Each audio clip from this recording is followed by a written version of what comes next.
Joey. Yo, what's up, Wayne? Episode 110. Are you ready?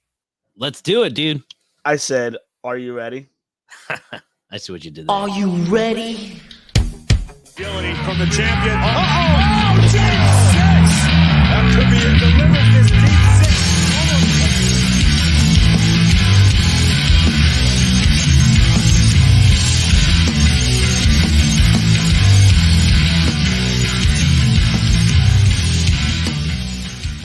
This is the Aftermath Pro Wrestling Podcast, episode 110. Wow, and guess what? This is our last episode before the start of season 5 and before the completion of 4 years of doing this podcast. I can't believe that we have gotten to this point, but here we are. And I am joined by Joe from the Pod and Guts Pro Wrestling Podcast. Joe, What's thank you going so on, much Wayne? for hopping on tonight. Dude, thank you so much for having me. I feel like we've been seeing each other a lot lately because you've been so gracious enough to guest on the Pod and Guts Wrestling Show, and I cannot thank you enough for guesting and joining me along in this new journey. It has been absolutely great to be able to do all this, and we're picking up steam. This is WrestleMania season. This is the best season, and we'll get more into what I'm talking about as far as picking up steam goes. But wrestling is also picking up steam, and we'll talk more about it. I was at the Monday Night Raw last night, and what a show that was. And we'll get more into it in between talking to the matches. But this Sunday, WrestleMania, really actually this Saturday, night one, WrestleMania 40, WrestleMania 40. I was at 20, I was at 30, felt like yesterday. Been to 10 WrestleManias in between, and here we are, WrestleMania 40. Unbelievable. And I'm already gearing up for WrestleMania 50. And dude, what a way to start the week by being able to go to Raw in Brooklyn and then, finishing out this week, WrestleMania in Philly. So jealous. But I mean, hey, what an exciting time to be a wrestling fan. I always say that, but it is. It's such an exciting time to be a professional wrestling fan. We remember when there were like years where it didn't feel like wrestling was as exciting, but now we got so many eyes on the product. And it's great. Supposedly, WWE had the biggest gate of Monday Night Raw history, and let's be real, the average ticket price has gone up a lot. I commented on that. We paid a decent amount of money for our tickets yesterday. I Face value, thank God. But I was going to say, did you do like the last minute thing, or did you just? Yes. Okay, good. And that helped, I'm sure.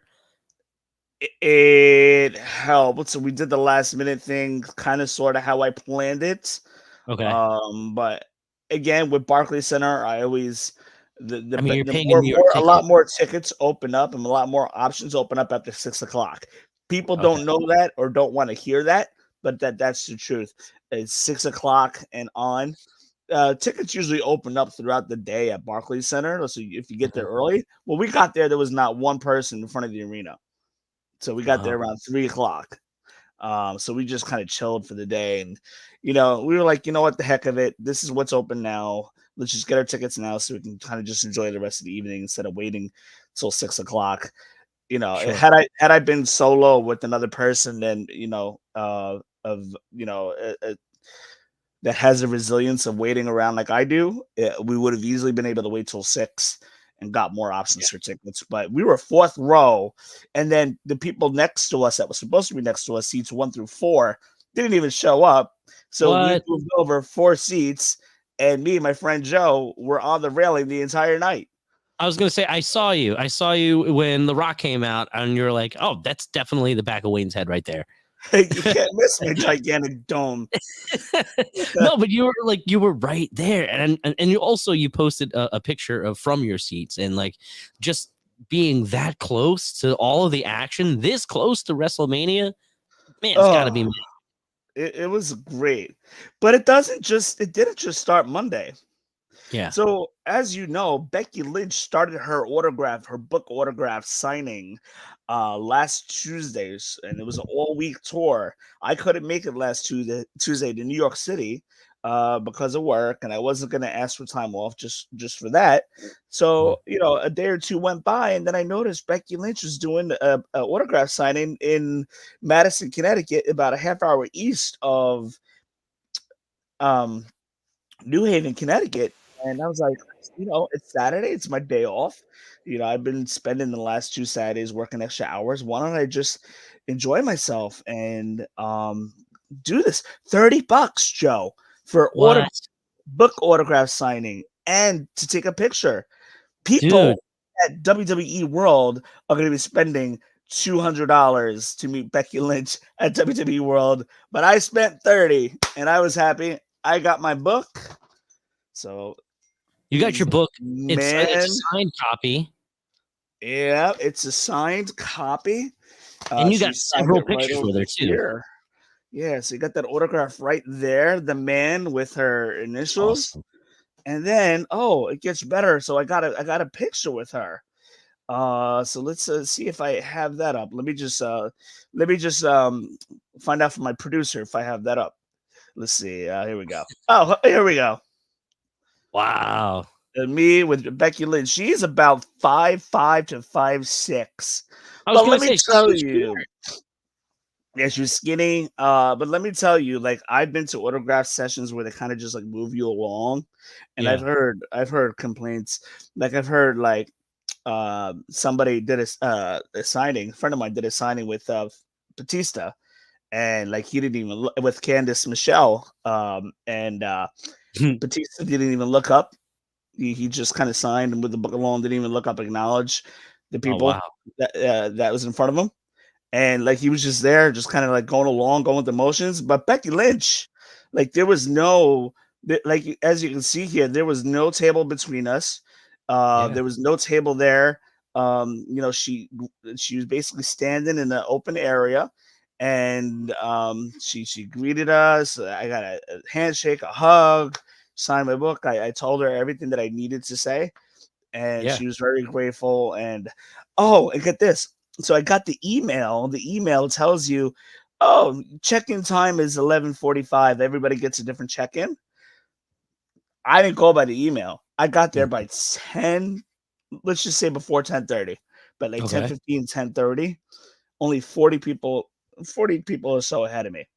By the time 11:45, 12 o'clock rolled around, there was close to 1,000 people behind me.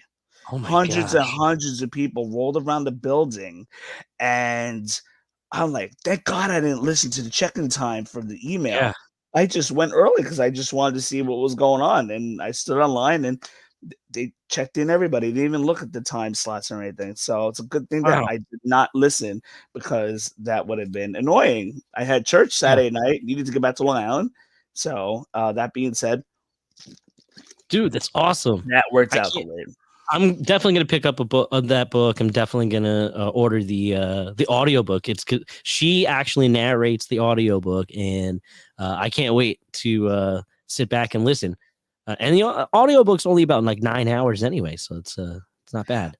I, I read the first chapter, Okay. and um I was very like she had me already in the first chapter. So the first chapter, the Becky Lynch book, is really good. I recommend everybody to get a copy, and if you can find your local or somewhere within reasonable distance to meet Becky Lynch, I highly recommend it. I've met wrestlers for years, Mick Foley, Jericho, Big Show, and those were some good ones. Yeah. But like Becky is probably my favorite meet. I went to one like wrestling legends event. It was actually at City Field. And like admission was, a ticket. And then if you wanted to see, depending on who you wanted to see, some people were free, like some guys from TNA. Brodus Clay was there at the time. I saw Ken Anderson for free. but then you had to pay money for like the Ric Flair and the Hacksaw Jim Duggan. I actually got a picture with Hacksaw Jim Duggan. I paid for that ticket, and because he was in like a fake ring. I also got a picture with I don't know her last name, Ashley. She just passed away. Ashley Massaro. Yep, there you go, Ashley Massaro. I got a picture with her, and she's also a Long Island girl. So I actually got a quick minute, like, hey, from Long Island, I'm from Long Island. So it's kind of like it was kind of a cool little moment there, and I got a picture with her too. Those are the only that's the only time but $30 to see Becky Lynch, that's awesome. People could be paying $200 over the weekend. I was going to say, not too long ago, there was another Wrestling Legends event here on Long Island, and I showed Natalie, my wife, like a subtotal. Like I added everything to like an online cart, and I said if I wanted to meet Stacy Keibler, Tori Wilson, and a bunch of MJF was there too because it was Long Island, and a bunch of other people, it would have been upwards to $500, $600 if I wanted that whole experience, and it's just like insane. But hey, what wrestling fans will do to meet their heroes. At this point, I think more wrestlers should be inclined to write memoirs and do their own audiobook and do what Becky Lynch is doing, because so many of them have so many stories to tell about like how they got to where they got, and also like the experiences and the things they learned along the way. A lot of people can learn from them. I love when wrestlers peel back the curtain a little bit of their lives and things that happen backstage. Speaking of which, before we jump into predictions, I listened to the CM Punk versus CM Punk on the Hawani podcast. Yeah, I didn't get to watch it yet, but I Yep, want to. It came out yesterday. Very, very interesting things he had to say. I saw a lot of notes. things he couldn't disclose because of NDA clauses. But But apparently he said smart enough. enough. You can read in between the lines. He said enough. Exactly. Talking about AEW. Yep. And it doesn't sound like it was as bad as a breakup as it was the first time we left WWE. Right. But yeah, it was very interesting. Everybody should check that out. So the whole purpose of this episode 110, is we are going to start talking WrestleMania 40, which is just a couple days away. Let's go. All right. So there's certain matches we're gonna buzz through, like the first couple, but just to give you our ideas, opinions on who's gonna win, and we'll get through. We're gonna start in order from night one, not necessarily the order of the match card, but we're gonna do night one. And then night two. So the first match we're going to talk about is Rey Mysterio and Dragon Lee versus Santos Escobar and Dominic Mysterio. This match has kind of been formulated over the past 2 weeks, really. And, well, Carlito, I was a little surprised that Dragon Lee was picked by Rey Mysterio. Dragon Lee is the new member of the LWO, which very well could help even up the sides a little bit. I still think you gotta kind of push Santos Escobar and his faction, and so I mean, in my opinion, I think you gotta go Santos Escobar and Dominic Mysterio here. They're both representing two different factions. It would be a bad look. It would be kind of like a return win in a way for Dominic Mysterio, since he lost last year, so Dominic could get a win back here. Me personally, I think I'm going Santos and Dominic. How do you feel? I wish I was excited about this. I mean, just because we were spoiled with a pretty good Rey Mysterio, Dominic Mysterio match last year, that I think that this one, I just feel was kind of, like you said, it was kind of just like thrown together, kind of giving someone like a Santos Escobar and even a Dragon Lee something to do on WrestleMania weekend. I agree with you, though. I think that for both Judgment Day and the new Santos Escobar faction, I think they need a victory to kind of establish some clout. And so I agree with you. It's Santos Escobar and Dominic Mysterio. They could even win with like Andrade maybe interfering. You saw them kind of interact, everyone all together last night on Raw. Now, you were there live. I don't know if you actually got to see and comprehend what was going on like backstage with like the Judgment Day and all of them, but there was some tension between Judgment Day and Santos Escobar.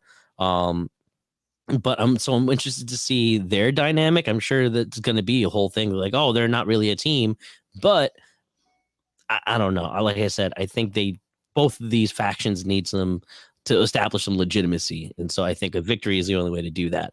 Whereas I think Dragon Lee, I'm not a big fan of Dragon Lee yet. I haven't seen enough of him, other than to say that he's like a new age poor man's Rey Mysterio, kind of like a Kalisto or a Sin Cara.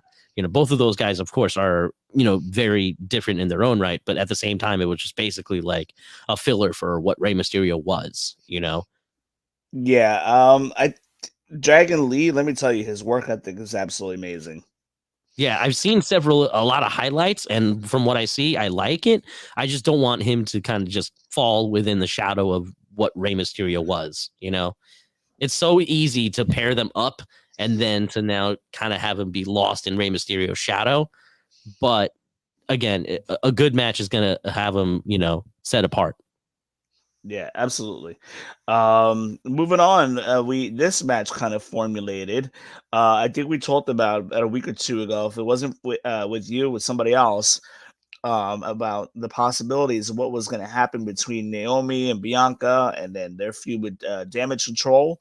But this past Friday, it was advertised that Jade Cargill would be in attendance for SmackDown. And to me, like, why would you have Jade Cargill on SmackDown debuting just before WrestleMania, 2 weeks out? So to me, in my head, there was going to be a purpose to all this, and it made the most sense that this was probably going to be a 6-woman tag. And I even said that days before that's probably where it's going to happen. Yep. And then the other guy I was talking to was like, they didn't announce it yet. And I told him, like, it's going to happen. I'm telling you, it was going to happen. Sure enough, Jade Cargill came out to the same on Friday night. So they are going to be a 6-woman tag team match. And as you know, for now, Bianca Belair does not lose WrestleManias. This is Jade Cargill's debut WrestleMania. Naomi's first time back in a couple of years, taking on Damage Control. And I got Bianca, Naomi, and Jade winning, and I'll take it one step further. Jade getting the pinfall win. Cool. Yeah. I completely agree with that prediction. And I would like to add one more fun little detail. Not only will Jade Cargill get the win, but I think it would be fun. And this is more like really fun, bold prediction. I think it would be fun if Jade Cargill turned heel at the very end, even after the win, and kind of establish a little bit of a feud between Bianca and or Naomi, towards the end. I mean, it's great to leave the fans with wow, the good guys won, and like have that be the celebration and kind of send them off. And I think that's a great way to introduce someone like a Jade Cargill, and also to bring back a Naomi, and to remind, like you said, how strong Bianca Belair is in the women's division. Having said that, I also know that WWE likes to plant seeds and push stories forward and start it right away. And so I would not be surprised if they started some tension between Jade Cargill, and I think it would be more interesting to see Jade Cargill versus Bianca Belair at this point. But any combination of that might be cool. For sure. I would probably expect Jade versus Bianca, probably SummerSlam.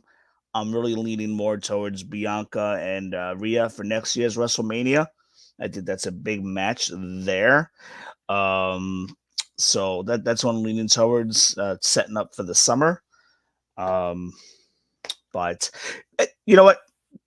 We'll see. Triple H is kind of into the long-term booking and planting seeds. Sometimes he plants seeds early and then comes back, circles back to it. I noticed he does that a lot. We have this 6-pack ladder match for the WWE Tag Team Championship. The blue belts and the red belts will be hanging high above the ring, 12 feet above the ring. The way to win the match, obviously, climb that ladder and grab the belts. So I'm gonna let you go first. Who do you got winning this match? Oh man, I think they're got to take it off of Judgment Day, but I don't know exactly who they're gonna pick.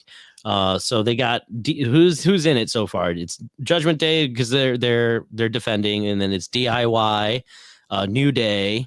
We Tyler got Bate, Pete Dunne, Tyler Bate and Pete Dunne. Oh, that'd be a good pick. We also got the Waller, and Austin Theory. oh yes, okay. Well, And they just qualified. yeah, did we say DIY? I said DIY. What was the other one? Is there one mystery one or no? No. Not It's Creed all Brothers. filled up. No, it's not. Let's see here. Let's see. I got it right here, right now. A Town, A Town Down Under is actually their tag team, new A-Town tag Down team Under. move. That's awesome. Yeah. Let's see here. Okay, here we go. Night one, Judgment Day. Awesome Truth. How do we forget about Awesome Truth? Awesome Truth. No, they're not going to win. Okay. So, yeah, I think that my pick for this one is going to be either the Pete Dunne, Tyler Bate, or DIY. I'm going to pick one of those two. Okay.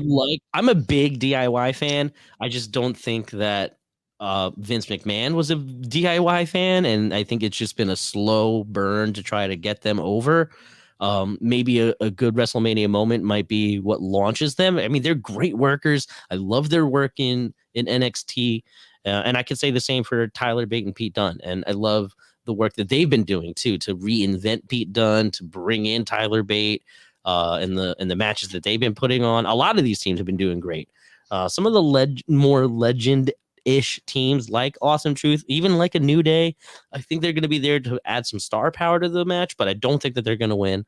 And like I said, I think it's time to take Judgment Day off of the tag team division and let Damian focus on the Money in the Bank between now and Money in the Bank. And so, yeah, I'm going to pick either DIY or Pete Dunne and Tyler Bate.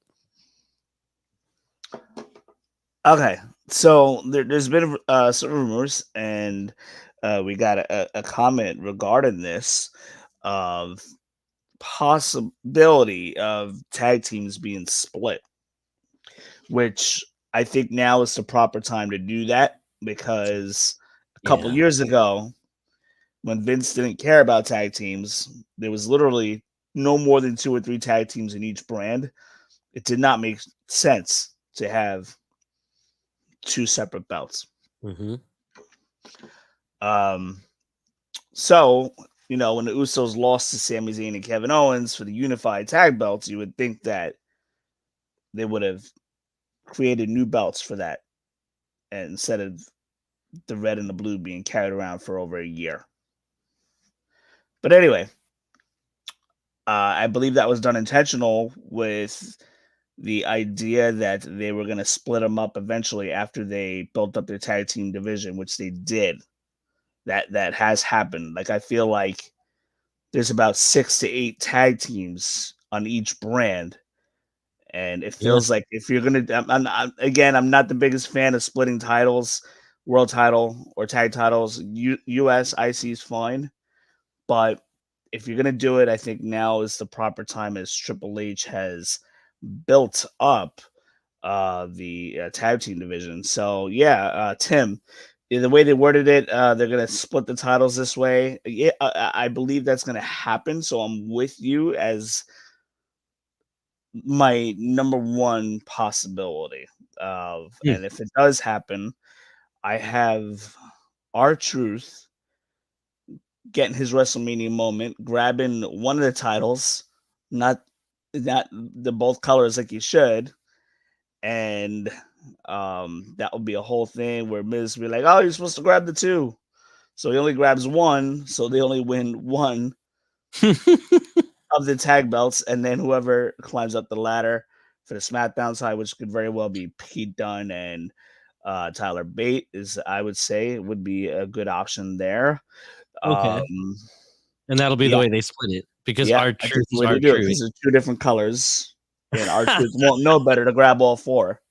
And then this is like, what are you doing? Oh, that's awesome. I love that. Okay, I like that better. Now, if I have to pick one tag team to win it all, though, it would be Miz and Truth, because our Truth has not had a WrestleMania moment. He's been Mhm. doing some phenomenal work these past couple months. Yeah. So if one tag team's walking out, Miz and Truth. Otherwise, I got Miz and Truth and Pete Dunne and Tyler Bate. What do you think about that? What do I think about that? Look at you picking the Miz to win. That's awesome. But yeah, that's I Doesn't think happen too often. I know, but I think I mean the fact that you're right that R-Truth has been doing phenomenal work since he came back. Has been so entertaining, and I think you can compare this R-Truth run with the Sami Zayn Bloodline run of just being that goofy guy, but like really being an invaluable member of that storyline. You know, Mhm. um, I don't know what Judgment Day would be like without R-Truth the past couple of months. But even now, yeah, I think that there's plenty of room in that match to have plenty of Judgment Day versus R-Truth moments, and then to have R-Truth defeat Damian Priest and Finn Balor for the titles. Uh, Either way, either overall or by, like you said, grabbing only one of them and then having them is like, what are you doing? And then in the meantime, the other people grab the other ones and then they kind of figure it out. I like that. Okay. I really think that's where it's headed, and that's how they do it. Yeah. I guess that would probably be the more organic way to sort out that kind of confusion is to split it up. They may not even tell you that night that they're gonna split the tag team titles. They'll probably come to that resolution post WrestleMania, like Monday Sure. or Friday, And what have it probably will just be like WWE tag titles, world tag titles again. you. Yeah, You know, it would make sense. for sure.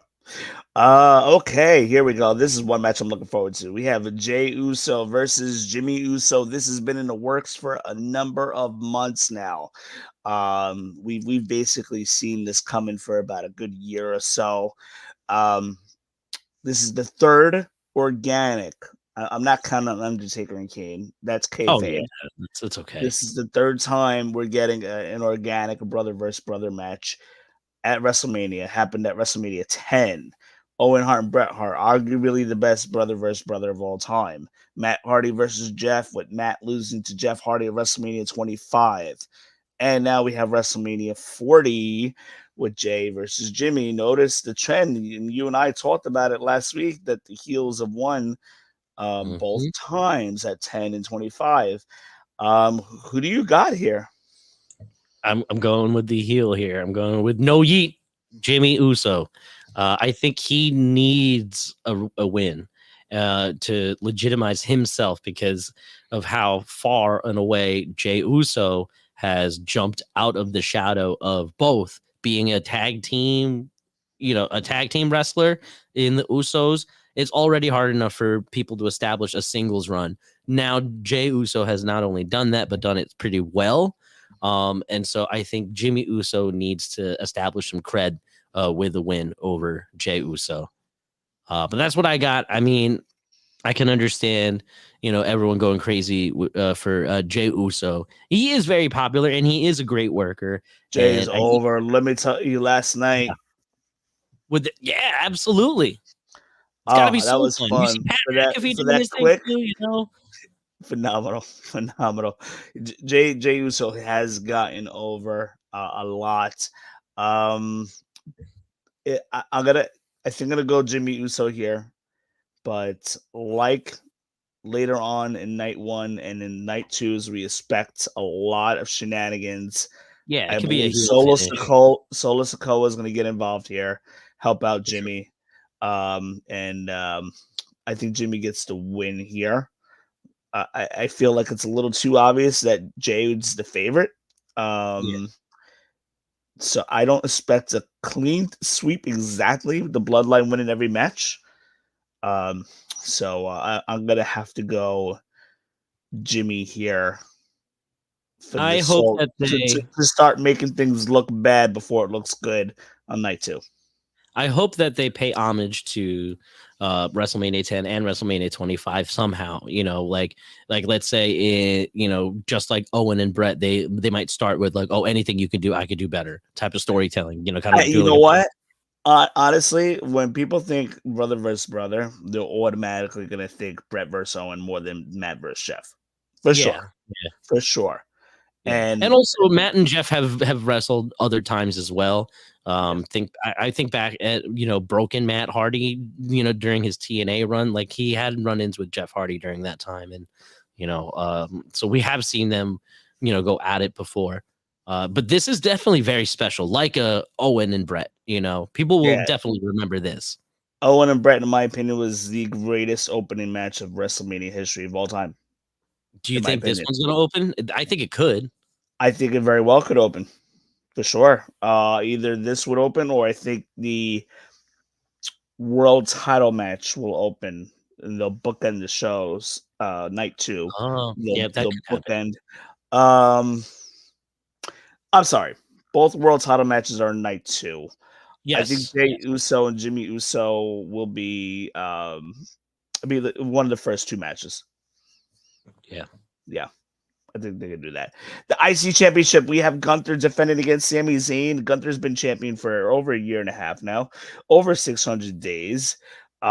Gunther, his Intercontinental run has been the greatest Intercontinental run, not just because of length, but the quality of matches that Gunther has had over the past year and a half.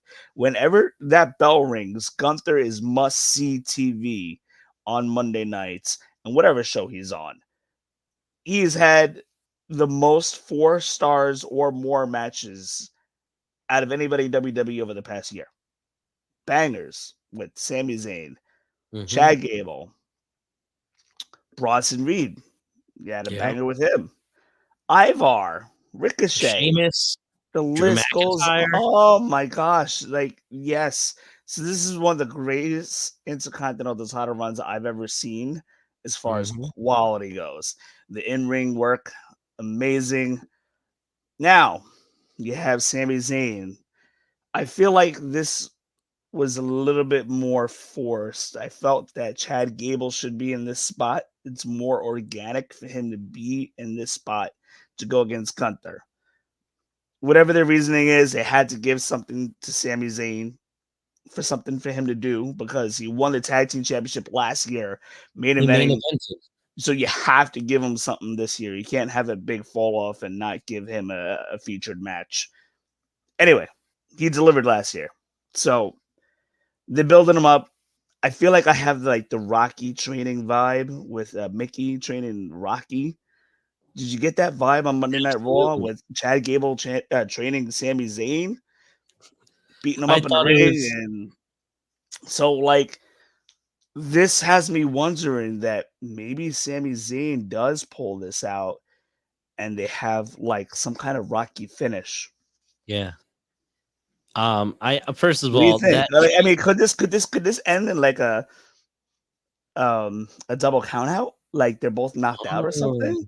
Like Rocky and Apollo? Like is this gonna be like is this the finish of this match gonna be a nod to one of the Rocky movies? That's what I'm wondering. They're in Philadelphia. So yeah. you know that they're gonna be doing stuff revolving around Philadelphia storylines of the past and movies. Yeah, It would and only you know make what? sense that could happen. Gunther doesn't lose. Sami Zayn doesn't lose because they're both knocked out. They're double counted out. The match is a draw. I could and Sami Zayn, Do you first of see that all, happening? I'm not of too sure if course. I'm sold on Sami Zayn winning. Not So, I sure. mean, it's I'm not funny. I sure. agree with you because here's the thing. So, last night, when I was watching Raw, I saw that training montage. And first of all, these cinematic segments are getting really detailed, but also very dramatic. Like, there is that emotional tension between Sami Zayn and Chad Gable, where Chad Gable's really trying to like motivate him, like really Alpha Academy motivate this guy. I just think it was a little corny, but at the same time, it's very fun. And also did remind all of us that Sami Zayn did main event and won WrestleMania last year. right? And it was a great performance, and it was the culmination of such hard work with the Bloodline storyline over that last season, and then this past season it's been okay. Like, they had Sami Zayn, if you think back in the last year, he had the run with the tag titles with Kevin Owens, and that was a lot of fun, and they put on great matches. But now we're here at WrestleMania, and like you said, they needed to find some way to feature Sami Zayn, even though the match quality between Chad Gable and Gunther is so there, and the story's right there.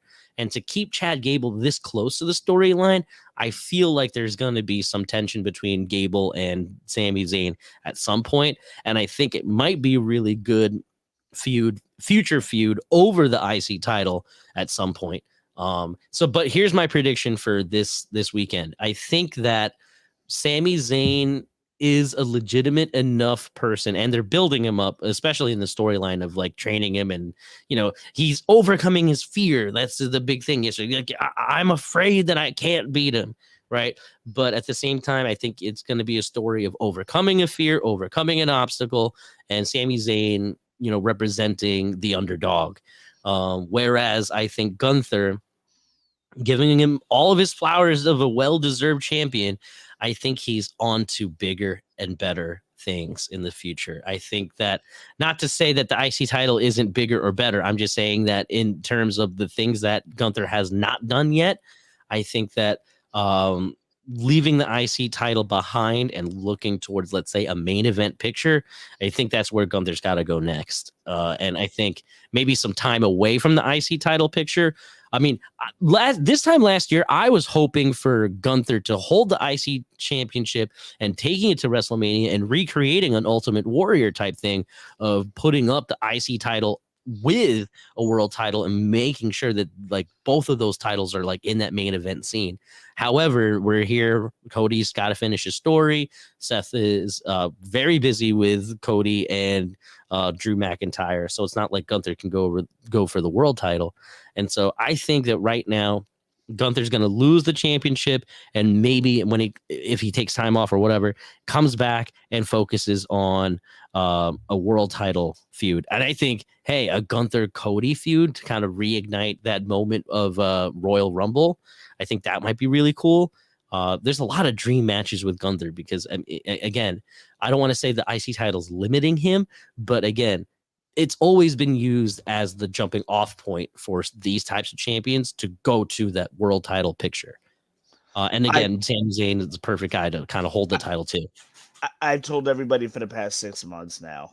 I've been telling everybody since maybe even closer to WrestleMania 39 that Cody's going to win at 40 and he's going to lose it to Gunther.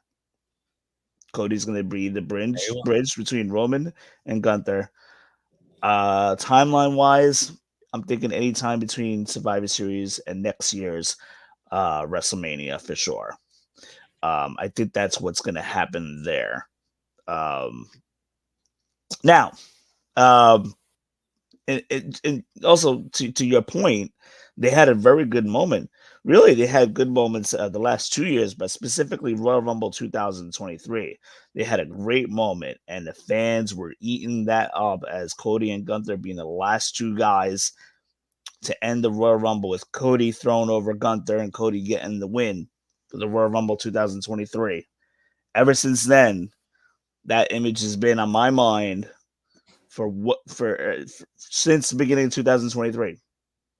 Since the idea was planted that Cody is most likely going to be the guy to beat Roman Reigns this Sunday. So I've been talking about this for 6 months now, easily, maybe even closer to 8 or 9, that Cody wins. Gunther will be they want to get to Cody versus Gunther. No ifs, ands, and buts about it, for sure. Next up, we have the Women's World Championship. Rhea Ripley versus Becky Lynch. So for those of you guys that are watching, help us out. Make sure you guys give us a like, a subscribe. Leave some prediction comments. We want to know what you guys are going to think of what could happen this Saturday and Sunday at WrestleMania. Show's not about us. It's about you guys. We want to hear what you guys think. But just to go back to, we talked about this in the beginning. But yeah, met Becky Lynch in the bookstore. She was doing her autograph signing, and she was awesome. And so I'm excited for this match for sure. Becky Lynch has built up a lot of momentum as far as in-ring work and promos. And Rhea Ripley, in her own right, she's been building momentum throughout the whole year. So this arguably, in my opinion, could steal the show. This could steal the show and of night one, without a doubt. Could absolutely steal a show for night one. And night two, I feel like they would have some little bit tougher competition because I feel like the matches um, are overall, night two is a stronger card. But I think Rhea versus Becky Lynch is going to steal the show for sure. It is a hard one for me to call. So, Joe, I'm going to let you have at it first. In your Sure. opinion, who do you think is going to win Becky Lynch So versus Rhea Ripley? let's take things back the last 5 years, right? WrestleMania 35, Becky Lynch goes over Ronda Rousey and Charlotte Flair. Main evented WrestleMania, first time for women to main event WrestleMania. She is Becky Two Belts. Excuse me. WrestleMania 36, unfortunately, COVID, but Rhea Ripley did wrestle and compete, and she did lose to Charlotte Flair, but she was featured. Fast forward a couple of years, Becky Lynch, Rhea Ripley have such great careers, and now we have their paths crossing at WrestleMania 40. Becky Lynch has been working her way back to the main event picture since she's been back from maternity leave, and I think that she's been used as a pivotal, iconic person in the women's division the last couple of years. And I think giving her yet another WrestleMania moment as champion is not only deserving, but will cement her as a future Hall of Famer if she hasn't already proven that already. Having said that, though, no one has been hotter, and I mean that by popular, than Rhea Ripley the last couple of years at this point since she's joined Judgment Day, and the work that she's been able to put forth week in and week out, she is must-see television for sure. And not just the character that she can portray within the Judgment Day and backstage, but her wrestling, her offense, her moveset. It's great. I mean, she's breaking the internet for doing a stink face. And she's everywhere, and she's doing so much. And I think that at this point, it might be time to see what mommy does with a defeat. I don't know. And so, I mean, I'm just thinking out loud. I could see this going either way. And I honestly, right now, in my heart of hearts, I'm thinking that Becky Lynch is going to go over on Saturday. You're muted, bro. This is a tough one for me to call. But here's the thing. Rhea Ripley has not had that feather in the cap win since WrestleMania 39. Her big win was against Charlotte, and that was a very impressive win for her to win the belt. That catapulted her. Her being in Judgment Day catapulted her push throughout this whole year. But if you really think about the names that she has defeated this year, not the most impressive of a resume, like Raquel, Nia Jax, couple names out there. Liv Morgan. Yeah.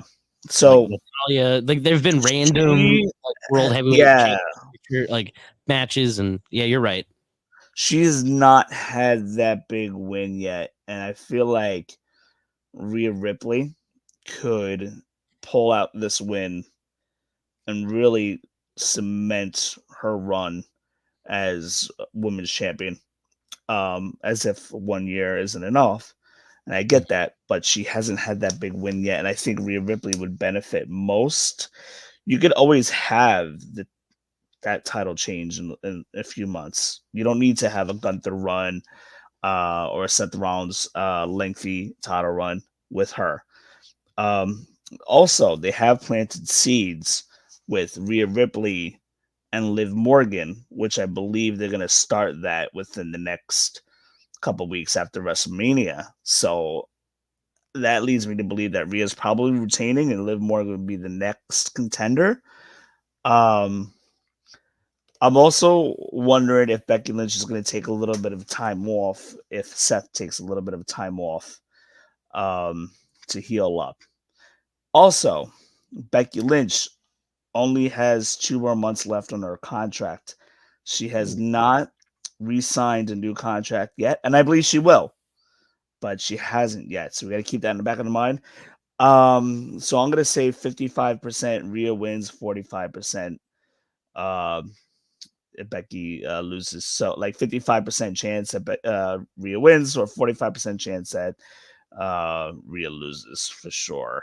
As much as I want Becky to win, especially after um, meeting Becky and an awesome time that I had meeting her, but I really think that Rhea has a slight edge for now. Although I wouldn't be surprised if Becky wins. To be honest with Yeah. you, I think that's fair.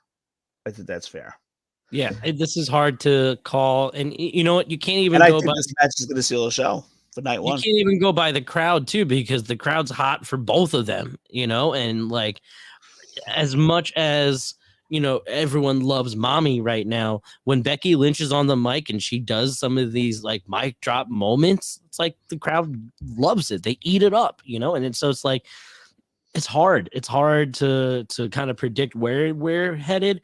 But yeah, you bring up really good points with Becky Lynch and her contract, and the fact that, I mean, hey, listen, both she and Seth are young parents. I say young as in like their kid is very, very young, and they're due for some time off for sure. Whereas whereas Rhea Ripley, I mean, she's barely scratched the surface of what she can like provide for all, not just the women's division, for all of WWE, and so Yeah. I think you bring up a lot of good points for Rhea Ripley to retain. I'm excited. One thing I can hopefully guarantee is that this match is going to steal the show. It has potential to be match of the night. It has potential to be match of the weekend. But time will tell. And the main event of night one WrestleMania, we had The Rock and Roman Reigns against Cody Rhodes and Seth Rollins. The whole purpose of this match was put in place from a stipulation that The Rock made. And that stipulation is, if Cody Rhodes and Seth Rollins lose to Rock and Roman Reigns, then the match between Roman Reigns and Cody Rhodes, that championship match, has to be a bloodline rules match, which means anything goes. But if Cody Rhodes wins, then what is going to happen there is it's Roman Reigns and Cody Rhodes, no bloodline whatsoever. So, with the stipulation in place on the line, if Rock and Roman Reigns win, I think that is exactly what's going to happen. Rock and Roman are going to win this match since there's a stipulation on the match, and it's going to lead us to night two's championship match. Bloodline rules, anything goes, which we'll get more into in a few minutes. But I got Rock and Roman Reigns winning here. A lot of people saying Seth Rollins probably going to turn on Cody Rhodes, and I say no. That's not going to happen. That's not going to happen because Seth Rollins has a match tomorrow night in which he's going in as the fan favorite and Drew McIntyre is the heel. So whoever's saying Seth Rollins is going to turn, it's not going to happen on night one. It's not going to happen before their match between Seth Rollins and Drew on night two. It's not going to happen. Could it happen in the main event? I don't even think so. What do you got, Joe? So for night one, for this tag match, I want to say Cody and Seth will win. Night one, yeah, Cody and Seth will win night one to leave Cody to finish the story alone. That would be great, but what's going to make the most entertaining night two? To see Cody fight and overcome all the odds, bloodline rules, whatever, So I think with night one, to set forth a most entertaining night 2, Rock and Roman Reigns have to win. I mean, the only other thing that I can think of is if Seth and Cody win and Cody announces the stipulation of it being like a Hell in a Cell or something. I don't know. No, it would be a one-on-one. Oh, it'd just be one-on-one. That's the only Yeah. stipulation. The one Cody doesn't stipulation is that choose. Yeah, Bloodline is Cody doesn't choose an extra stipulation. No. No. The stipulation is Bloodline rules or Bloodline barred. Yes. So Okay. I'm leaning towards. I mean, personally, I'm leaning towards Bloodline rules. Me Because too. it's gonna be chaos. Like I want to see the most overbooked chaos of a main event, spot after spot, interference, like something like the Avengers. Yeah. I think that's You what's in you mind. were there and very close to all of the action of, I mean, correct me if I'm wrong, the first Bloodline rules match, which was last night, Solo Sikoa versus Seth Rollins, and then you saw a whole lot of Bloodline interference and a lot of chaos. And so, I mean, if that's any indication of what a Bloodline rules match looks like, sure, yeah, I'm all for it for night 2. And if that's the only way to get there is if Rock and Roman win night 1, for sure. And also, you want to make sure that if you do plan on taking Roman out of the title picture, if you're taking the title off of Roman, then give him some type of victory this weekend. You know, make him seem strong, make him seem unbeatable. You know, stack all the cards in Roman Reigns' favor going into Sunday so that when we do get that moment with Cody Rhodes, it's that much more rewarding. Absolutely, I couldn't agree with you more on that. Yeah, like I said, to further build the anticipation of Cody winning on night 2, you got to stack the odds against him more. And notice last week on Raw, last night on Raw, that The Rock and or Roman Reigns were standing tall over Cody Rhodes 2 weeks in a row. Yeah. That is not going to be the close of WrestleMania. I can tell you that right now. Cody will be the one finally getting his one up. It's perfectly set up, in my opinion, for it. Mm-hmm. But and you know what? You could even set up some tension night 1 between Cody and Seth, but not have them not have one of them turn heel or anything. Add tension, drop, plant seeds. That's fine. Drop hints about what, could happen in the future. But I don't think night 1's a night to do it. Well, so here's the thing. I don't even think I even have Seth and Cody having any tension. I Really? think I think Drew McIntyre is going to interfere and take out Seth. I think that's gonna happen. Notice in the background of Raw last week, you saw in the far distance and the way they angled it. I think WWE purposely planted that seed, whether it was to talk about like the main event of last Monday night or the future. But you see Drew McIntyre and Paul Heyman talking in the background. So Triple H does a lot of that lately. Yeah, good observation. Having wrestlers like talk in the background and planning stuff, and they get your mind thinking of all these crazy scenarios. So I honestly I have Drew McIntyre interfering in the Cody and Seth Rollins versus Rock and Roman, costing Seth and Cody the match. Cody probably takes the pinfall. And I would probably have Rock pin Cody. I would not have. I don't think I would have Roman Reigns pin Cody. In fact, I wouldn't have Roman Reigns and Cody touch too much. No, I would have more of like Seth Rollins doing the work with Roman and Cody doing the work with The Rock, and maybe a little quick crossover preview of Roman and Cody. But sure. I don't want to see Reigns and Cody fighting it out for 15 minutes in the middle of a tag match and kind of taken away from what will be about to happen the next night. Those guys that are go on. Yeah, what I was going to say is what I think will happen in terms of them touching. It might be that The Rock and Roman Reigns, kind of like in tag team fashion, cuts the ring in half, and they both do quick tags to kind of beat up on Cody, trying to get to Seth Rollins for a hot tag. And so I could see them doing that, and that's where Roman Reigns will just stomp on him, punch him, stuff like that. But I agree with you. a lot of that match building needs to happen night 2. So keep them far apart. If you want to have them touch, then cut the ring in half, do the quick tags and do that. Go for that hot tag to kind of build that tension too. And yeah. So anyway, go ahead. Those of you guys that are watching, we are talking WrestleMania 40 coming up this Saturday and Sunday. I cannot believe it. It is the 40th anniversary of WrestleMania. So we are coming at you tonight with predictions. Feel free to drop your comments. We want to hear what you guys think about what's going to go down this weekend at WrestleMania. We're about to talk night 2 of WrestleMania. Please drop in your comments. We want to know what you guys think. And give us a like on our YouTube video. That has helped us out a lot. Let me tell you, our viewership increased by the thousands last week. Heck yeah. 2 weeks. The last 2 weeks. So we are grateful for that. So every little bit of a liking a video and a sharing helps out a lot. Trust me. Okay, so night 2. I don't want to talk much about this match, to be honest with you, because I want to start getting into the good stuff. Bobby Lashley and the Street Profits versus the Final Testament.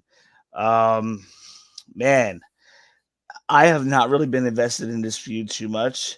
I think the Final Testament needs this win badly. Karrion Kross needs this win badly. This is for Philadelphia Street Fight.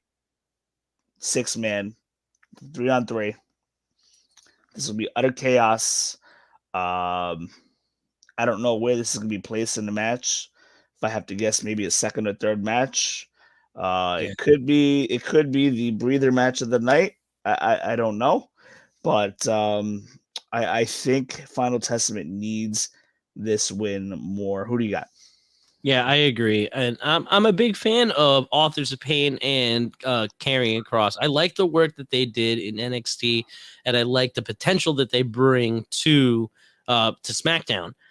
Just being not only 3 huge guys, but just being a legitimate threat to anybody, to any, whether it's the tag team division, whether it's like storylines, and I just wish that.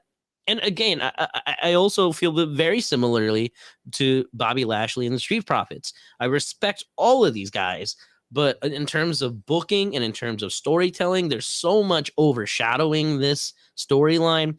I just don't care which one wins, because the Authors of Pain and the Street Profits both lost to try and get into the 6-pack challenge for the tag titles. So both teams, in my opinion, I don't know, they both could use a win. Bobby Lashley and Karrion Kross, I think they could have just used a singles match and it would have been fine.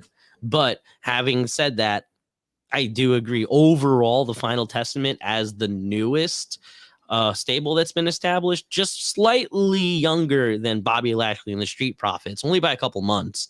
But I think that they do deserve some type of legitimate, yes, we are a threat. And so if a win at WrestleMania, whether it's a breather match, a popcorn match, the first match, I don't know, a pre-show match, whatever it is, give them a win and then move forward from there. Let me ask you this. I'm going to throw something wild at you, because Bobby Lashley and the Street Profits, they got to get past this. I'm done. I'm not invested in this feud.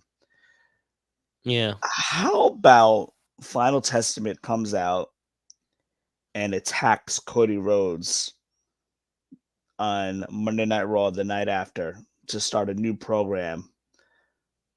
Final Testament, Karrion Kross against Cody Rhodes. It would make the Final Testament a little bit more over his heels. It'll make him feel a little bit more important. It'll be something fresh. Although it might not be good, it'll be good for Cody because Cody will go over. It may not be he needs to best, defend it. But I don't know. You gotta put Final Testament against a major baby face, so to speak. Maybe like an LA Knight. Just to make the Final Testament feel important, because I'm just not feeling this pairing of Lashley and Street Profits or Final Testament. Next up, we got the singles match. This is a grudge match. We got LA Knight versus AJ Styles. LA Knight's been on quite the rise over the past year. if you think back to last year's WrestleMania and where he is now, it's night and day of how over and how popular LA Knight has gotten. AJ Styles, I mean, I don't know. He hasn't really been doing a whole lot, in my Yeah, opinion. I mean, they've made this interesting with LA Knight going to AJ Styles' house and stalking that him was and cool. attacking AJ in his front lawn, and then LA Knight gets arrested, and because of free bail reform, he's out the next night. So it's true. That's It's like, amazing. yeah. These days, you can commit any crime you want, you're out of jail the next day. Our country's so lost. Anyway, now I'm getting into real life talk. So they gotta get back to kayfabe. Let's get back to kayfabe. Kayfabe, man. So LA Knight, he's out of jail the next night, and he's been on the prowl looking for AJ Styles for weeks. And anyhow, I think I got LA Knight winning here. He needs to win the most for Yeah. sure. I feel like LA Knight's lost a little bit. He's still over, but as Mhm. far as wins and losses, I feel like he's lost a little momentum, especially with Rock coming in, Mhm. CM Punk coming in over the past couple months, and then the constant changing of plans. I feel like that took a little bit of momentum away from LA Knight. I think LA Knight is your most popular out of the two right now. I think you got to reward him for the work that he's done over the past year. I got to go LA Knight here for the win. Yeah, I agree. I think that in terms of both of these guys, I think that LA Knight has the most to lose from losing WrestleMania this, especially because AJ Styles is no stranger to losing. He's no stranger to losing at WrestleMania. And so for LA Knight to really establish this first initial big push as this version of LA Knight, I think is super important to establish that with a win. And I think that, as you're mentioning, like moving forward, I can see LA Knight in a main event scene very soon. And even though that he maybe has lost a little bit of momentum, I think he's the type of worker who can pick it right back up. He has not lost any bit of intensity in terms of whatever he's been doing. And even though, in my opinion, and also because like AJ Styles hasn't also been on TV, but I think that whenever they do whenever they're doing something for this storyline, both LA Knight and AJ Styles are giving it their all, and you got to hand it to both of them. They're going to put on a really good match, and I really loved that home invasion, the scuffle at AJ Styles' house. This is not the first time we've seen something like this, but in this style and in this day and age, like it looked like, I don't know if it was like body cam footage. It looked like almost. It kind of looked like more up to date than the Triple H Randy Orton, Yeah. house fight, and so I think that level of realness kind of brought out like what they could be doing. And by the way, AJ Styles has looked jack at AF for sure. This guy is ready for WrestleMania, and I think that he's looked great. I think that he will put on a great match, and I think that both of these guys do deserve WrestleMania moment, WrestleMania shine for sure. But LA Knight, I think, is going over. Yeah, for sure. I think LA Knight will benefit the most out of the two. That's how I'm coming to the conclusion that LA Knight's probably going to win here for sure. United States Championship, Logan Paul. Logan Paul defending against Randy Orton and Kevin Owens. Honestly,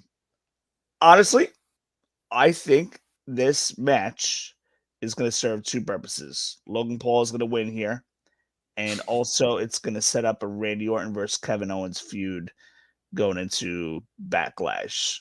What do you think? Completely agree. I think Paul wins here. Yeah, especially knowing that, what is it, SummerSlam that's going to be in Cleveland, and like Logan Paul's already the face of the poster. I think he's taking the title there. Yeah. Not a whole lot to talk about this match, to be honest. No, I know, but I'm excited. I'm excited to see Paul in the ring though for this. Yeah, and I agree with you that they're going to spark some tension between Kevin Owens and Randy Orton. They already have, in terms of, because like they do acknowledge it's a triple threat, match or whatever. But like, I think that both Kevin Owens, Randy Orton will be a great feud moving forward, and also Logan Paul. As much as I hate to say it, he will continue to be the United States champion moving forward. Randy Orton is going to be on the KO show this Friday night at SmackDown, where I will be live from Philadelphia. I will be at SmackDown. I won't be on the floor this time. I won't be on TV camera. I know all you guys that are watching are going to be very disappointed that I won't be on camera like I was last night, the whole night. But I will be there, and I'm excited. And that's where I believe the more tension is going to go start and pick up going into night 2. So we're going to see some more tension between Randy Orton and Kevin Owens for sure. And we got the WWE Women's Championship, Io Sky versus Bayley. I loved what they did last Friday, where Io Sky was in the middle of cutting a vignette behind the green screen and filming a promo. She was cutting a promo on Bayley with her Japanese language. You see the captions on the screen. I love when they do that with Io and Nakamura. And then in the middle of that, out of nowhere, you see Bayley attack Io, and it wrecks the whole set and everything. So that kind of sparked a little bit of my interest a little bit. But overall, the entire feud, I feel like the build has kind of been a little lackluster. Io hasn't really had the greatest of runs. Her title run didn't really get as over as Rhea Ripley's did, for sure. Yeah. Bayley is due for a WrestleMania moment. I think it's time to get the title off of Io for now. But overall, like, my overall investment in this match is not quite there. I mean, I got to see what they do on Friday night, but a lot of the focus has mostly been on Cody, Rock, Roman, Seth Rollins, Rhea, Becky. That's where a lot of the attention's been on for the most part. And just kind of recently, they're focusing a little bit more on Bayley and Io and damage control, but I felt like they should have been doing that a little bit all along. I felt like there was a disconnect somewhere around February, early March. Yep. Right. Bayley wasn't even, she's the Royal Rumble winner. Exactly. That's exactly what I was going to say. There hasn't been as much, I don't know, like, she doesn't feel like she's in the main event because she won Royal Rumble. Exactly. She's not even on any posters. I know. She won, and there's a lot of wrestlers who have come in support of Bayley because they are reminding us, hey, she won Royal Rumble, and the Royal Rumble winner gets the main event at WrestleMania. And so, there's not, and I've said it before too, here in Pod and Guts, that like Bayley is such an important part of the women's division and has always been, as when she got called up. And remember, she was the last one to get called up from that initial class of NXT women's division. And so, like, for her to get called up late and then to, again, be always the bridesmaid, never the bride at WrestleMania, now's her chance to do that. But unfortunately, just the push and like the overall booking for this storyline headed towards WrestleMania, it's lost in the shuffle. A lot of these matches are kind of lost in the shuffle because of the bloodline storyline, and there's so much going on, behind the scenes too, that it's just like, it's not Bayley's fault. And again, same thing. And you mentioned Io in her title run. I agree with you. Her overall title run hasn't been exciting, and it's not her fault at all. But my opinion is that, when these wrestlers don't speak the language and cannot be able to tell stories the way that we normally would be able to tell and understand stories, that's why she has a mouthpiece like Bayley this whole time in Damage Control. That's why she currently is using Dakota Kai to kind of tell the story, to be the mouthpiece for Damage Control. But you're limiting yourself that way. Same thing if you think about Brock Lesnar, who never talked, and Paul Heyman was his voice. You have someone who is a master at that. Whereas both Bailey and Dakota Kai aren't masters on the mic like Paul Heyman is. So having said that, Io Sky, I am not convinced of her championship caliber until she steps in the ring and the bell rings and she's in the match, because then she's putting on great performances, in the ring. If you recall, what was it? It was Zelina Vega and Io Sky in a match. It was that Backlash in Puerto Rico, and they tore the house down. And it was one of those things where I could see in that match. Oh, Io I think Sky. it was Rhea. Oh, was it Rhea? Was it Rhea versus Zelina? Oh, I think you're right. I'm sorry. It was Rhea versus Zelina. Oh, it was Bianca versus Io to start off the night. Was that it? Bianca versus Io to start off the night?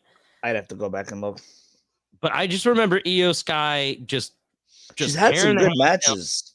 Yeah, she could put on a great match, and her NXT run was great, But like I said, it's this, to me, the language barrier unfortunately limits what wrestlers can do, in terms of how they can tell stories, not just put on matches. And Andrade is another example, right? Nakamura is another example of guys who don't speak the language but are still able to put on really good matches, push storylines. But unfortunately, Io doesn't fall into that category just yet. Io hasn't really been putting on enough singles matches as well. Not nearly enough. Yes, and so neither is Bailey. Yeah, for sure. And so for this match, I have Bailey going over, and I think it's just the most logical way to do it.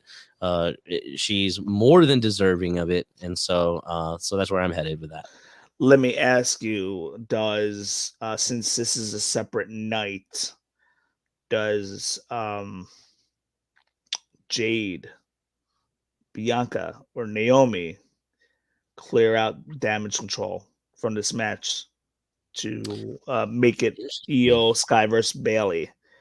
Maybe even one-on-one match. Maybe you have like a Bret Hart moment, and you have a lot of the baby face women come out and celebrate with Bailey, and then maybe that's a moment that you have someone like a Jade Cargill. I feel like there's going to be interference here. Yeah, definitely. And like you bring up a good point that if they're separating the Damage Control matches, then yeah, there's more than enough room for them to interfere. And again, very similar to the Cody Rhodes thing. You want to stack the odds against Bailey and have her overcome the odds, and and that's the storyline. If you're rooting for the babyface, hoping the babyface is going to win, then that's a good logical storyline to tell. Stack the odds, overcome the odds, and now you're motivated and inspired. All right, so we both got Bailey. Okay. Yeah, definitely. Moving on, we got the World Heavyweight Championship. Drew McIntyre challenging against Seth freaking Rollins. A lot of possible things that can happen here.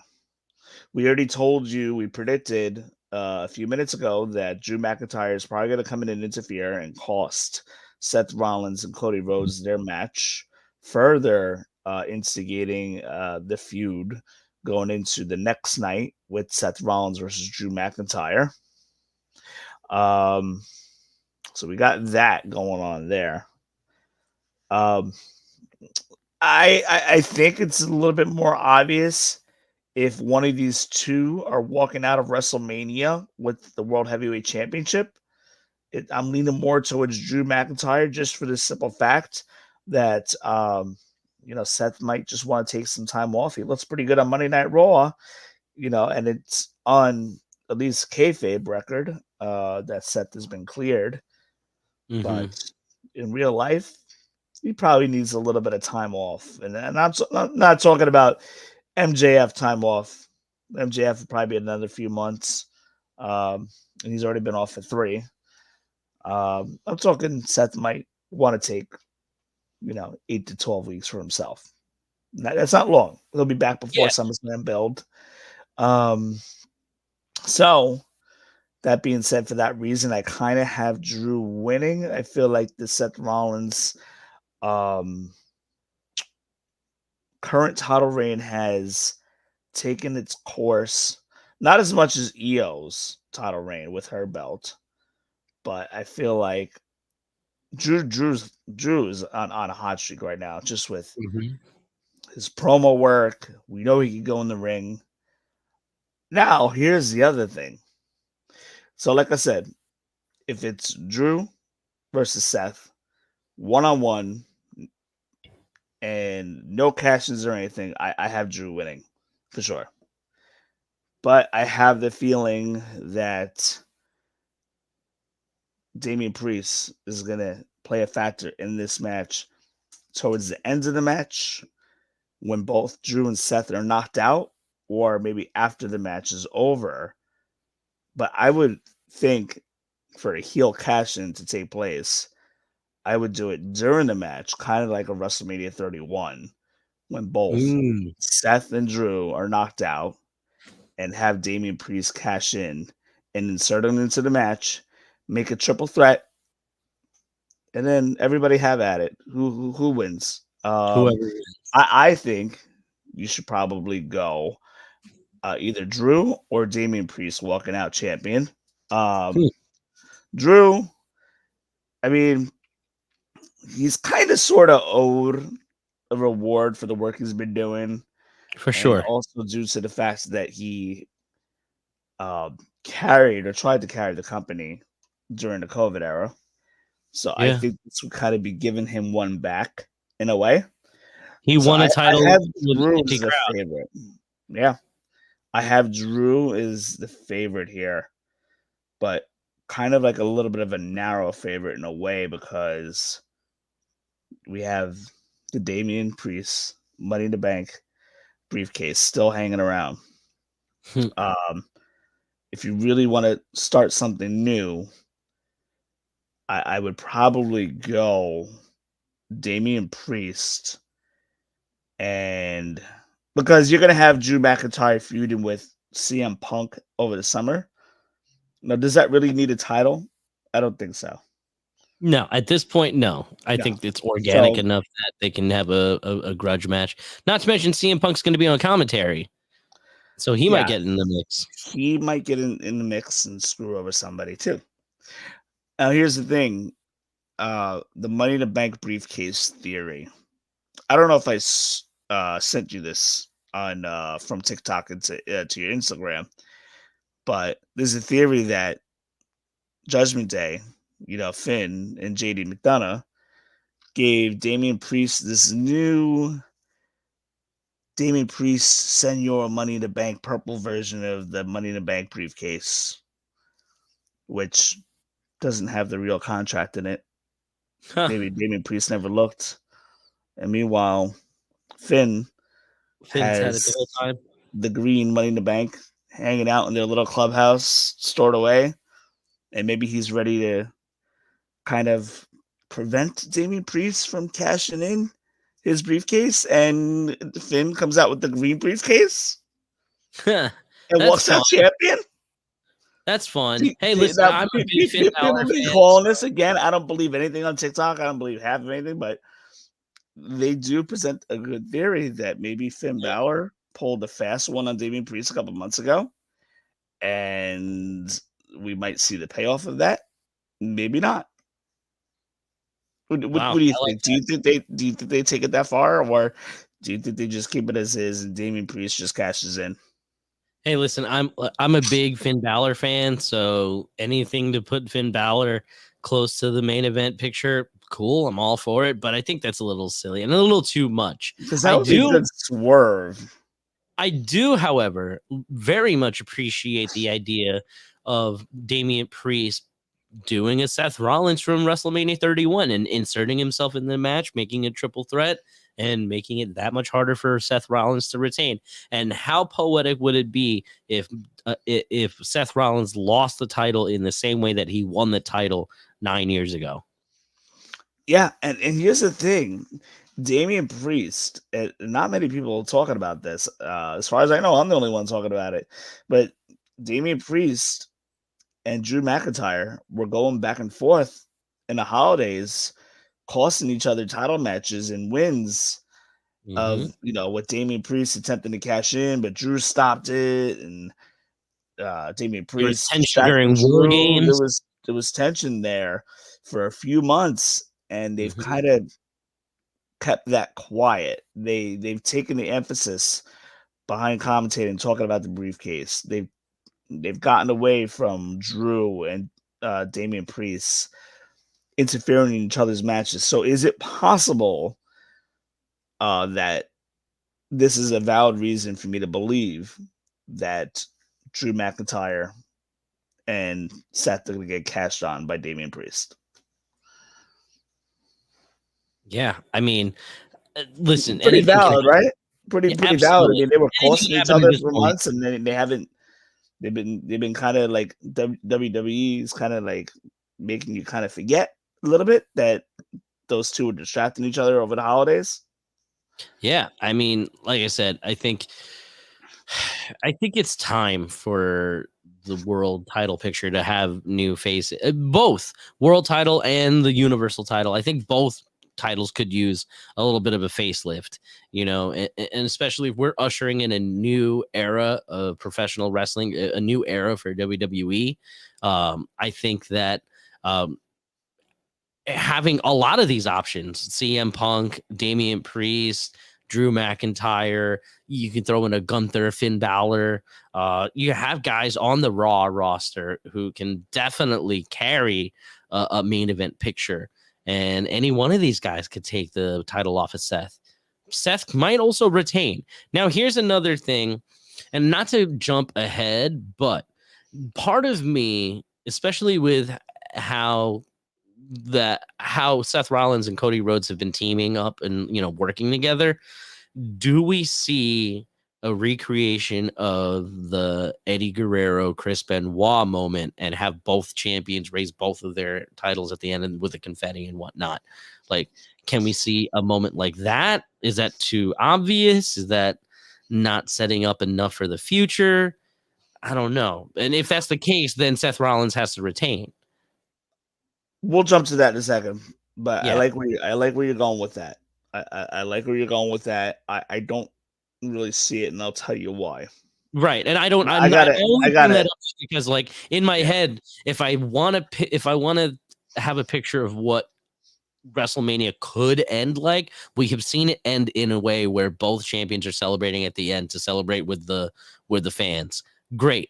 However, we know that we want to try to build in the future, and we also know that both Seth Rollins and Cody Rhodes, they're not completely 100% allies. They have a common enemy right now, and so like I said, we're gonna get to it, but for Seth Rollins, Drew McIntyre, I have Drew McIntyre going over, but I do like the idea of Damian Priest inserting himself in and possibly going over. But yeah, I think it's time for a change. Drew McIntyre is gonna take the title.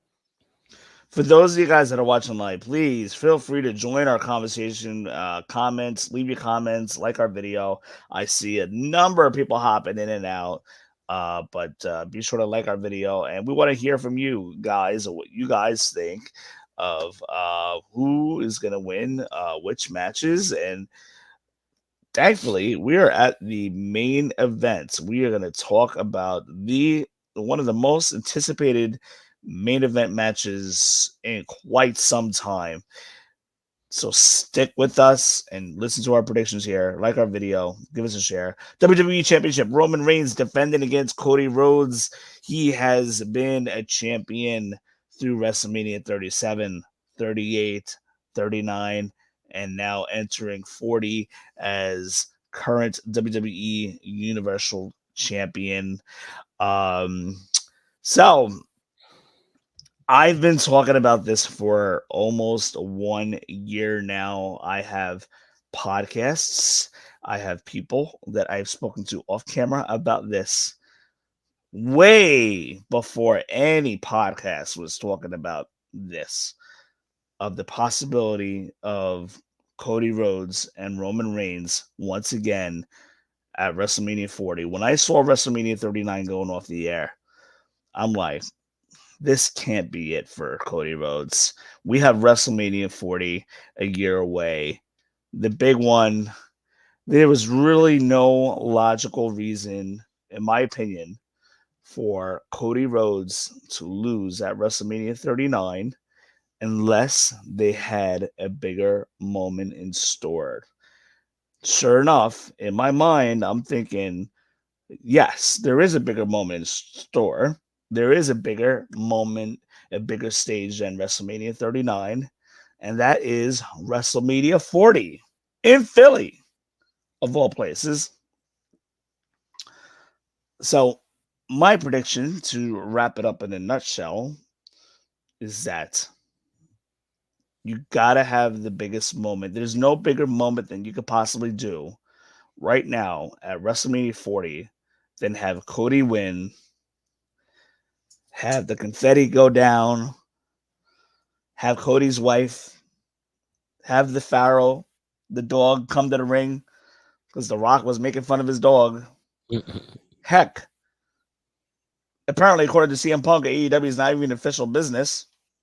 So, what the heck? Have Dustin Rhodes come on camera and celebrate with the Cody Sure. Rhodes family. Do You can it. deal with the repercussions later. Have the whole Rhodes family celebrating at WrestleMania 40 to wrap up 40 years of WrestleMania. There's not one bigger stage than this right now until WrestleMania 50. That's my opinion. So to me, all year in my head, I'm thinking they got to do Cody. Sure enough, they've been planting the seeds all year long with the Cody Rhodes story, the finisher story. Michael Cole even interviewed Cody Rhodes about the finisher story. WWE made sure over the past year that you didn't forget that Cody Rhodes needs to finish the story, that he wants to finish the story. They've been telling you this, they've been planting the seed all year long. I feel like this has been an intentional build with a slight deviation because, oh, The Rock is available. Rock wants to wrestle Roman at 40. Let's do that instead.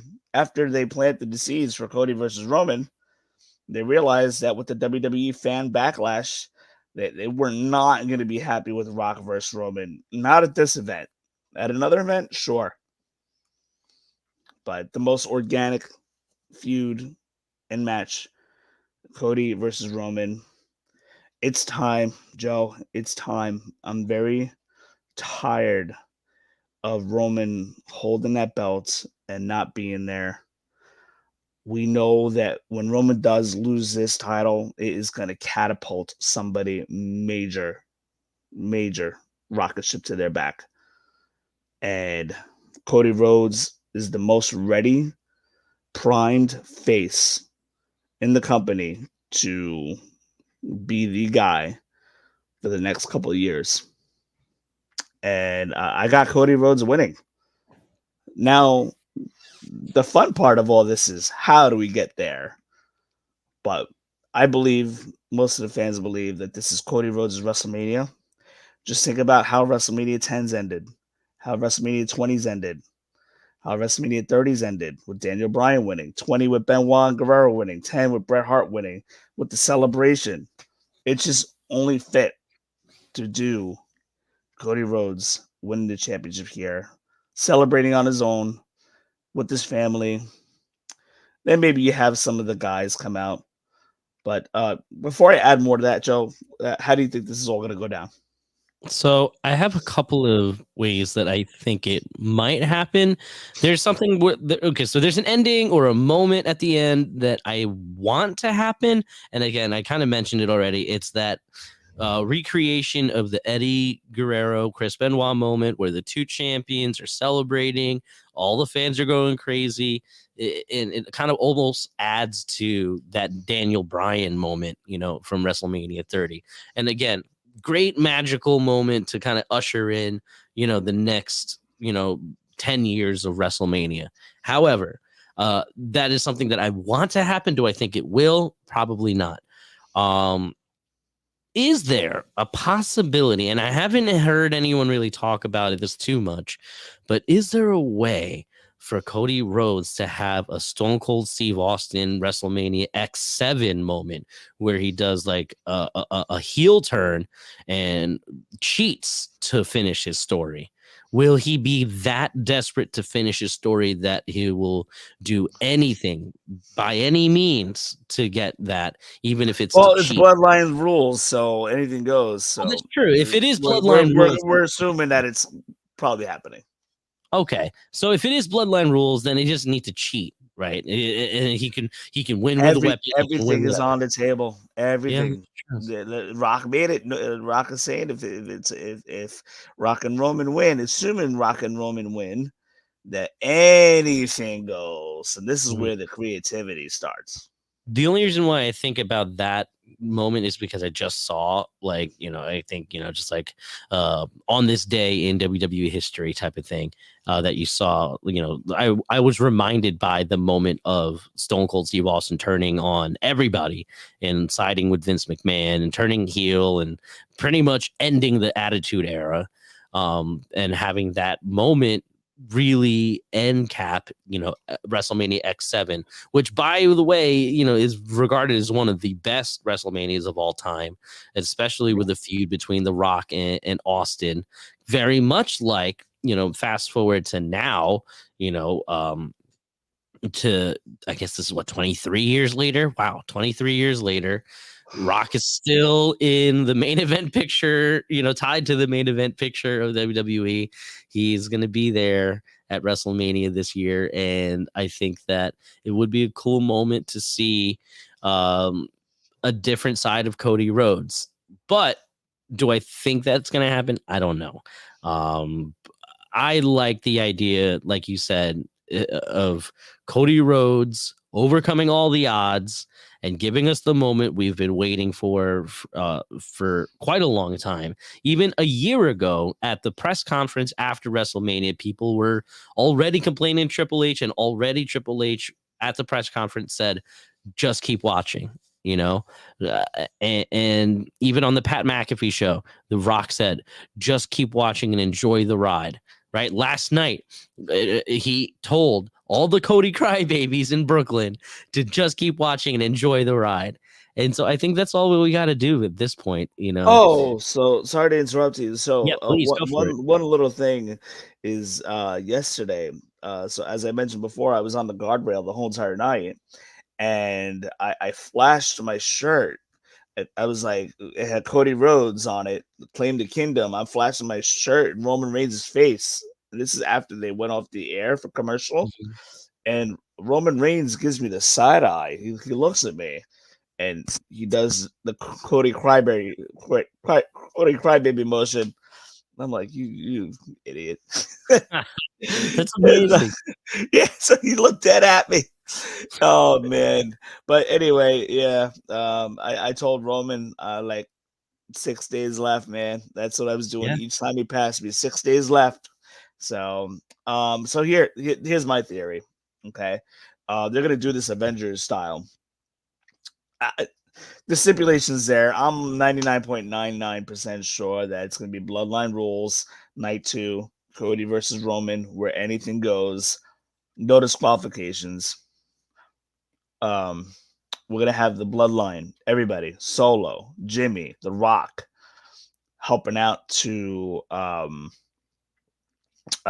try to beat Cody, and then you're gonna have Jay try to help out. Then you're gonna have Seth, and there's still bloodline still outnumbers everybody. Maybe Drew helps out the bloodline, right? To kind of because Seth has been intertwined or whatever. So you could do something there. Um, then when things are looking really awful for Cody Rhodes and Cody's about to lose, then we get Stone Cold Steve Austin's music to hit. Glass shatters, the stadium explodes. Austin comes to the ring with his quad. He's not going to run, so I think he's going to drive his quad. The crowd just goes wild. Austin stuns The Rock. The Rock is bumping around. Like, you see the look at his Yeah. face.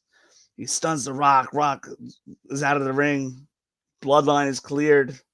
And now it's just down to Roman, Cody. And then you see Austin take off his shirt. And then he has a referee shirt on. Because guess what? Anything goes. Cody beats Roman. Nobody can help him. Michael Cole, Pat McAfee going nuts. Austin counts 1, 2, 3. And Cody will be your new WWE Universal Champion. And maybe, I don't think just Seth. I think anybody that has been screwed over by Roman Reigns the past 3 years will come out and celebrate with Cody. But not just yet. I think Cody gets his own moment in the ring. Confetti, fireworks, the dog comes out, Brandy Rhodes comes out, Mother Rhodes comes out hugging his son. Man, I'm about to cry just thinking about this. I think that's exactly what's going to happen. It's going to happen, and then that's how we go off the air. What do you think? That's awesome. Yeah, that's beautiful. Beautiful WrestleMania So moment. it'll be a combined. It'd be, in my opinion, it'd be more of like kind of like a WrestleMania 10 ending, sort of. Yeah. I like that idea of the baby faces or anyone who's been LA Knight. Yeah, sure. Who else? KO, Randy. They all lift up Sami Zayn. Mm-hmm. I think there's going to be a major celebration there. Could happen, man. People have said, "Oh, Roman's gonna." You just don't do this on WrestleMania 40. It's a very special Mania. You do not have Cody lose here at all, because now you're risking the fact that Cody, the fans are going to be tired of the whole Cody finish the story. Fans are going to be tired. But by the time the rumored Survivor Series in Madison Square Garden later this year arrives, and people say, "Oh, Cody can win it there," where his dad, won it and then lost it right away. I think by then people are going to be tired. I just don't think you do it at the Garden. Plus, Don and I probably won't even get a ticket because those tickets will go fast. Yeah. But anyway, couple comments here. Damian Priest cashing in on the main event and win the WWE title.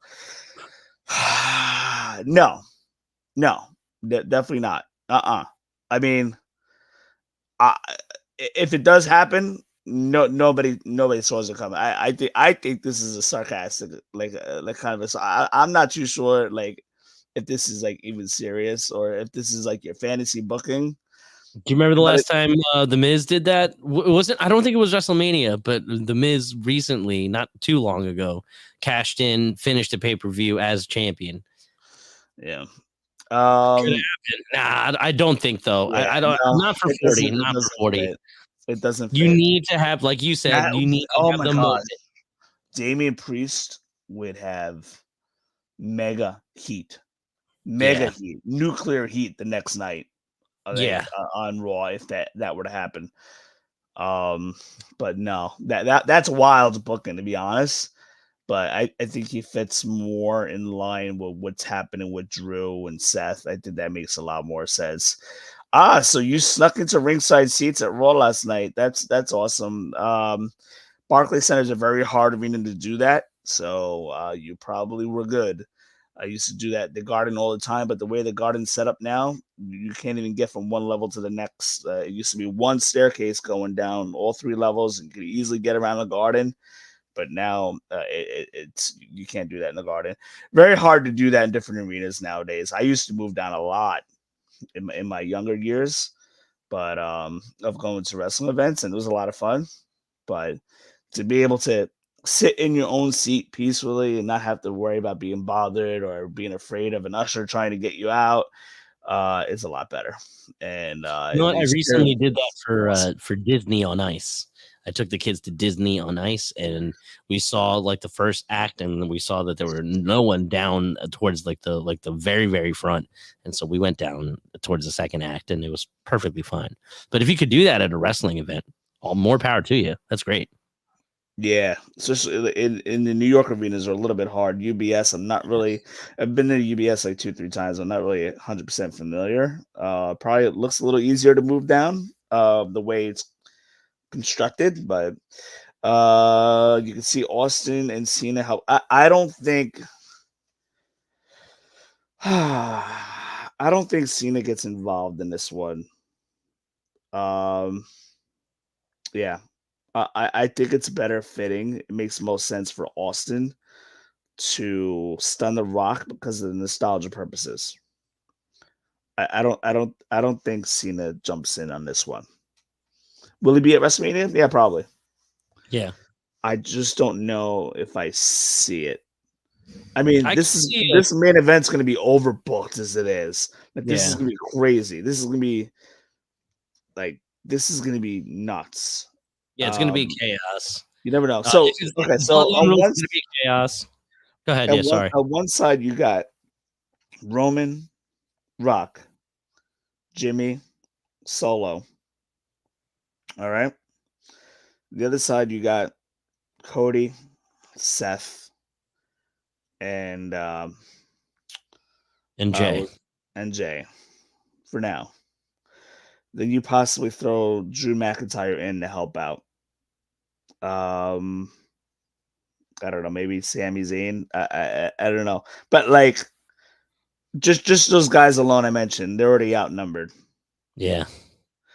Maybe Cena comes out to help to take care of Solo. But then that doesn't work, and the Bloodline's still getting the best of everybody. Then maybe you have Austin come in. So Yeah, I agree with you though. but I believe Austin's going to be there. I believe Austin's going to be in the match. Sure, I'm not 100% sure about Cena coming into the save, but I think we see Austin there. Yeah. So yeah, and Maybe we're one of 10 the, years ago. yeah, and we're one of the first podcasts to even bring up the fact that it could be Austin. We are the first podcast that I know of to even predict Cody Rhodes a year out. We're definitely the first podcast to predict Gunther a year and a half out of because we see Gunther being the next guy to beat Cody, being the first guy to beat Cody. But let's get through this weekend first. Joe, this has been a pretty long episode, longer than I thought it was going to go, but that is okay because Yeah, we did both nights. covered both nights, both wrestling cards, and WrestleMania this weekend. So for those of you guys that are watching, okay, we're gonna have night 1 and night 2 post shows. They will not be on the podcast itself on Spotify, iTunes, iHeart. They'll only be on YouTube, which is why you guys need to subscribe or just know to click on our YouTube channel if you want post show reaction. It's our biggest post show of the year, so you're not going to want to miss this. And then Monday night, we're going to be back with episode 111 with a debut co-host. We're adding to our team, so that's going to be fun. So Saturday, Sunday, I'll be coming to you live from Philadelphia. Monday night, I'll be coming to you live from the comfort of my home to discuss the aftermath, no pun intended, of the Monday Night Raw, WrestleMania Raw, the go home, or whatever you want to call it, the Raw after Mania. So that should be good. Joe, do you have any last minute comments you want to plug yourself really quick and let everybody know where they can find you? Yeah, absolutely. So last time I was here, I kind of did like a soft launch of the Pod and Guts Wrestling Show, but now we are full-fledged launched. You can find the Pod and Guts Wrestling Show on Apple Podcasts and Spotify. and pretty much anywhere you get your podcast. You can just Google Pod and Guts Wrestling Show. Wayne's actually been on the last 2 episodes, and the next episode of the Pod and Guts Wrestling Show is actually going to be dropping tomorrow, Wednesday at 5 a.m. And so, yeah, that'll be coming up. You can find me at Pod and Guts Wrestling on Instagram, and you can support by liking, subscribing, following, and doing all that fun stuff. Make sure you guys check that out. Excellent reviews that Joe has done the past couple shows, and I've been fortunate enough to be a part of those reviews, WrestleMania 10 and 30. So definitely check that out. Those of you guys that are watching, thank you so much for hopping on. Make sure to give us a like and a share. And get the word out there that we are here, and we will be back with you from Philadelphia Saturday and Sunday, and for our Raw After Mania on Monday. 3 days in a row. A lot of content coming, a lot of shorts coming. I can't wait. Joe, thank you so much for hopping on, and you have a good night.